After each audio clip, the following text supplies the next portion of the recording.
এ দৃশ্য প্রথমে দেখে যে কেউ ভরকে যেতে পারেন। অনেকের মনে হতে পারে এটি কোনো সিনেমার দৃশ্য, আবার কেউ কেউ হয়তো ভাবছেন এটি কৃত্রিম বুদ্ধিমত্তা ব্যবহার করে নির্মাণ করা হয়েছে। তবে এমনটি ভাবলে ভুল করবেন আপনি। উঁচু একটি বিদ্যুতের খুঁটির মাথায় আড়াআড়ি হয়ে শুয়ে আছে একটি কালো ভালুক।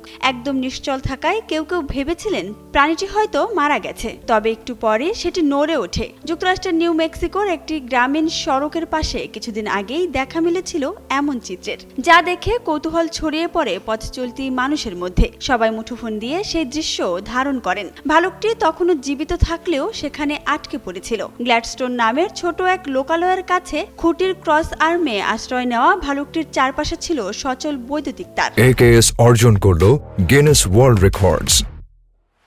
AKS স্থানীয় বন্যপ্রাণী সংরক্ষণ কর্মকর্তারা প্রাণীটিকে চেতনাশক দিয়েও নামাতে পারছিলেন না, কারণ এত উপর থেকে অজ্ঞান অবস্থায় পড়লে ভালুকটির বেঁচে ফেরার সম্ভাবনা প্রায় ছিলই না। তাই প্রাণীটি যেন নিচ থেকেই নিচে নেমে আসে, সেই আশায় উপস্থিত জনতাকে ঘটনাস্থল থেকে দূরত্ব বজায় রাখার নির্দেশ দেওয়া হয়। কিন্তু ভিড় কমেনি, আর ভাল্লুকটি তার জায়গাতেই বসে থাকে। তবে শেষ পরিণতি ছিল করুণ। বন্যপ্রাণী কর্মকর্তারা জানান, খুঁটিতে বিদ্যুৎ সচল থাকায় উদ্ধারকারীরা নিরাপদে সেখানে পৌঁছানোর আগেই প্রাণীটি বৈদ্যুতিক তারের সংস্পর্শে এসে মারাত্মক আহত হয় এবং শেষমেশ মৃত্যু হয় তার। প্রথমে যেই ঘটনাটিকে মানুষের আনন্দের খোরাক মনে হচ্ছিল, সেটিই যেন বদলে গেল ভালুকটির মৃত্যুর পর।